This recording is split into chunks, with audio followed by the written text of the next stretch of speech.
guys, Comic Boom here to review Batman issue 60. Fantastic issue. In this issue, Commissioner Gordon smashes a baseball bat into the bat signal on top of Gotham PD.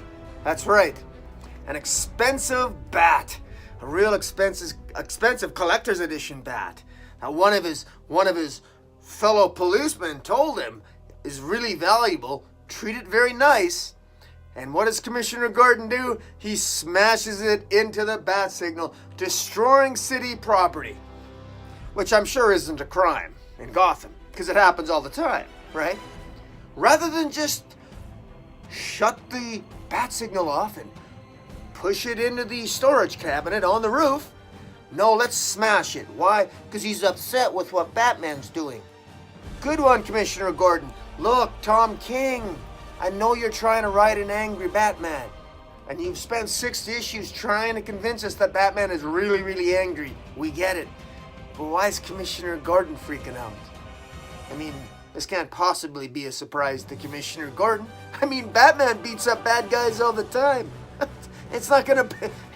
Commissioner Gordon does not lose sleep over this fact.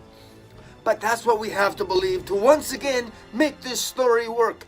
In other news, the Penguin, in fact, likes being with penguins.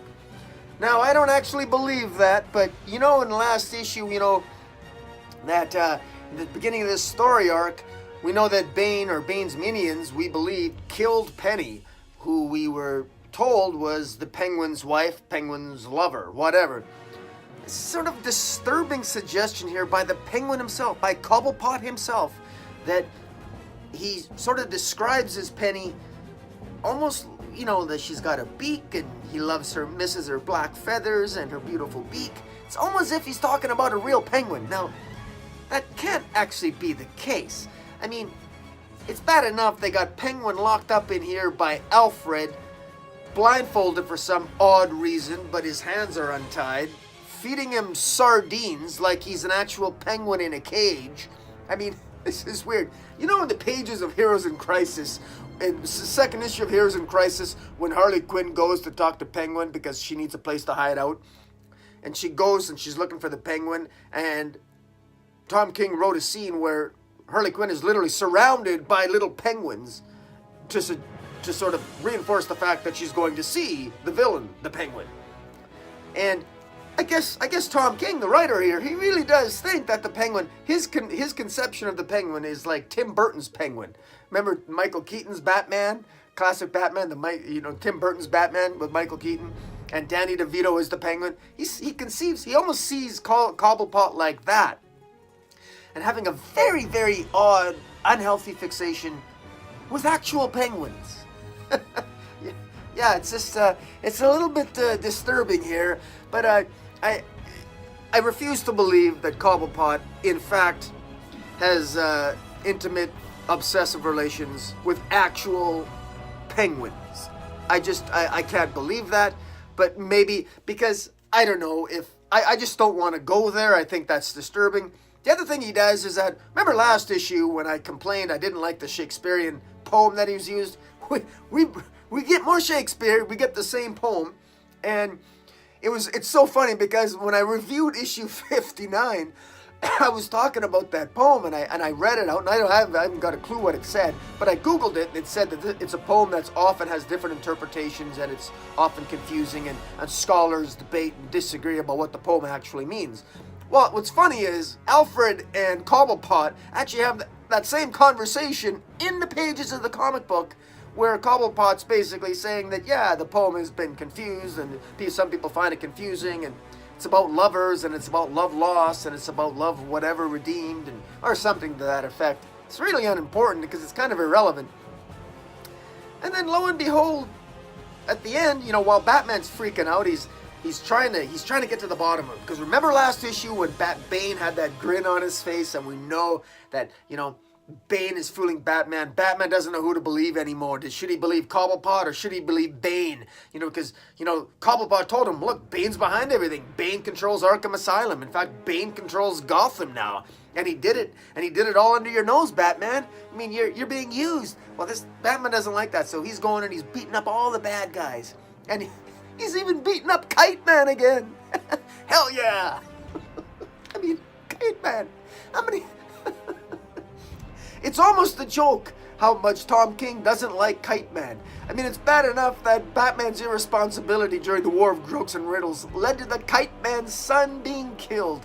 And by way of showing his ongoing sympathy for Kite Man, Batman relentlessly beats the crap out of him every second story arc that's flowed since then. I don't know what it is, but Batman doesn't like Kite Man.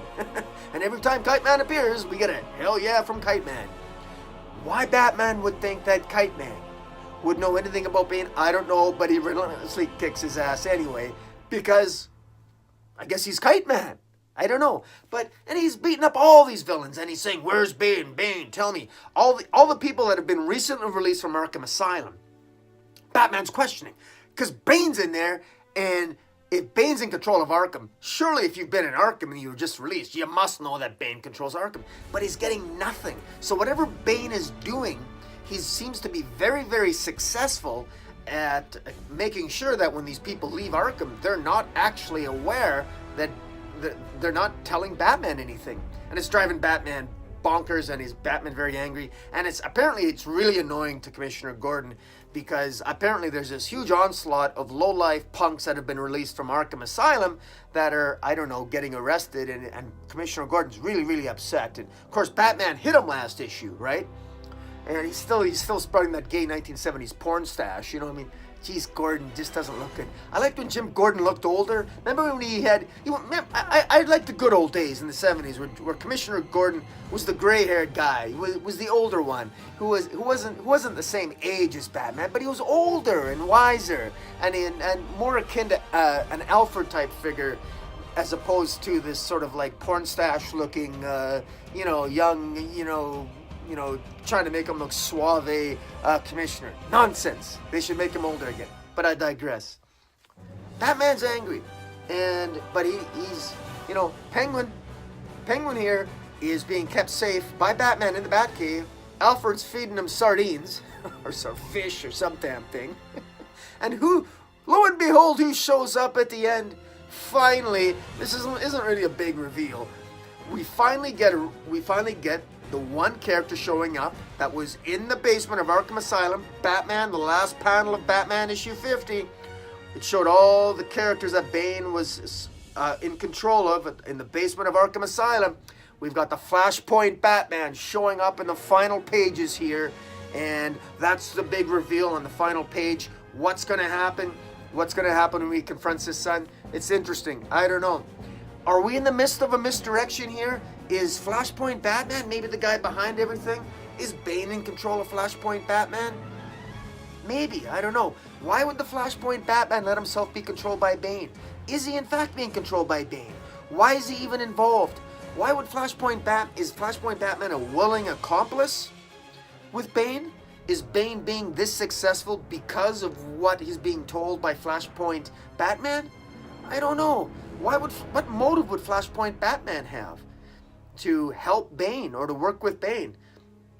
A possible answer is, we know from the Button series that the one thing that Flashpoint Batman wanted for Bruce is that he didn't want Bruce to have the same life as him. He wants Bruce to live his life, to enjoy it. Don't fight crime. Just live your life, enjoy life. Don't do what I do. Don't have a life filled with vengeance and darkness and what have you. Well, that's exactly what Bruce has. Like father, like son. But for whatever reason, Flashpoint Batman, I'm sure, doesn't want that for Bruce. How that maybe plays into his motivations for helping Bane, or maybe he's not doing it voluntarily, we don't know. We're going to have to wait and see. But it's an interesting sort of question that we hope to get some answers to. So overall, the art here was, there's different artists. Mikel Janin, of course. Once again, Tom King benefits from fantastic artists. We get, there's a number of artists here. In this part 3 of Tyrant Wing, we have Mikel Janin, and Jorge Fornes is the other artist, and Jordi Belair is the color artist, and Clayton Cowles is the letterer. And yeah, overall, not bad. Where's it gonna go? I don't know. I kind of like that it's picking up a little bit. I still laugh at Commissioner Gordon smashing that expensive bat, destroying the bat signal in the ultimate act of overacting. I mean, that was such forced drama. That really didn't work. But it is what it is. There's a lot that's been forced here in the writing, in my opinion. But guys, tell me what you think of Batman 60. Hit the subscribe button. Follow me on Twitter at Metropolis40. Until next time, Comic Boom out.